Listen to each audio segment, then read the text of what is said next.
The Pacific, Air Force versus Navy, who owns the sky? If a world war starts tomorrow, who shows up first? Forget the politicians, forget the treaties, forget the tariffs.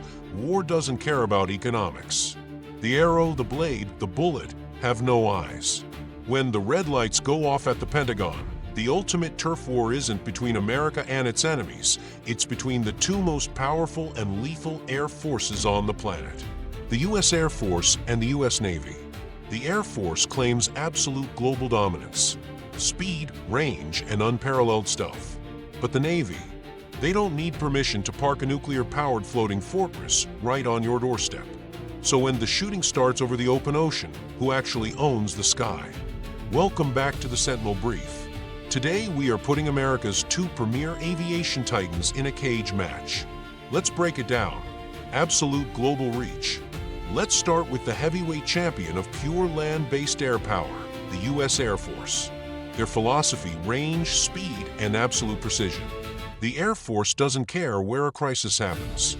With a fleet of massive KC-135 and KC-46 tankers constantly refueling the fight, Air Force fighters can launch from the continental United States and drop a bomb on the exact opposite side of the planet. And when it comes to the raw air-to-air fight, they bring the apex predators, the F-22 Raptor and the F-35A. These machines don't just fight, they erase enemy radar signatures before the adversary even knows they're in the airspace. If the goal is to dismantle a nation's integrated air defense system in the first 24 hours from thousands of miles away, the Air Force owns that crown. No one else even comes close. Sovereignty on the move. But the Air Force has a massive glaring vulnerability: runways. Concrete doesn't move. If an enemy ballistic missile strikes a land base, those multi-million-dollar stealth jets become expensive static targets. Enter the U.S. Navy. The Navy's answer to global reach is 100,000 tons of diplomatic leverage, the Nimitz and Ford-class supercarriers.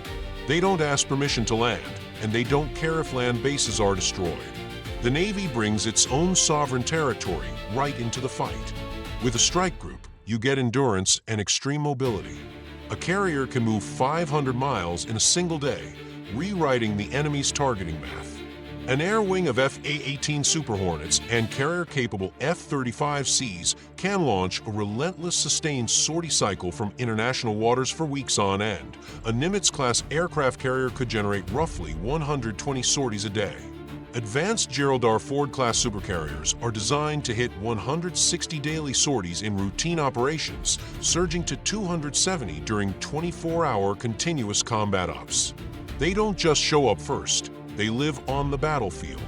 Force Design 2030, the third player in the Sky War. But here's the twist almost nobody talks about. The Pacific fight isn't just Air Force versus Navy anymore. Force Design 2030 has quietly added a third knife to the table: the United States Marine Corps. FD 2030 transforms the Marines into a distributed, missile-armed, island-hopping kill web designed specifically for the Pacific. Small, fast-moving Marine littoral regiments armed with Nemesis anti-ship missiles, drones, and sensors can set up on remote islands, deny sea lanes, and create forward kill zones that reshape the entire air picture. FD 2030 does three things that matter in this cage match. 1. It protects Navy carriers by forcing enemy fleets and bombers to respect land-based marine missile traps. 2. It opens doors for the Air Force by providing forward sensing, targeting, and early warning across the first island chain. 3. It complicates enemy A2AD bubbles by adding unpredictable, mobile launch sites that can't be easily targeted. FD 2030 doesn't replace the Air Force or Navy. It supercharges both. The verdict? So let's look at the nightmare scenario, a high-intensity air war over the vast Pacific. Who wins? If it's a sudden, surprise conflict where land bases are neutralized by enemy long-range missiles, the Navy owns the first 72 hours. Their carriers are already forward deployed, absorbing the initial shockwave and striking back instantly. But here's the catch, and it's the flaw that trips up the Navy every time.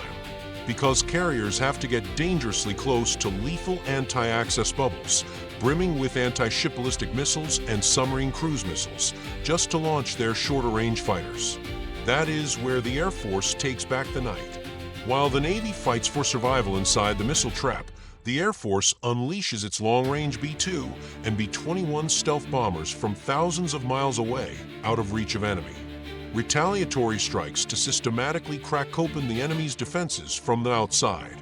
And now, Force Design 2030 adds marine, missile batteries, and sensing networks across the first island chain, creating a tri-service kill web that no adversary can easily suppress or escape. The truth: the Navy owns the ocean's edge. The Air Force owns the global horizon. And FD 2030 turns the Marines into the connective tissue that makes both even deadlier. Separated, they have critical flaws. Together, they are the most unstoppable and terrifying combination of military aviation the world has ever seen. If a peer war breaks out tomorrow, which branch are you betting your money on? Sound off in the comments below, hit that like and subscribe button, and keep your eyes on the horizon. This is the Sentinel Brief. Thanks for watching.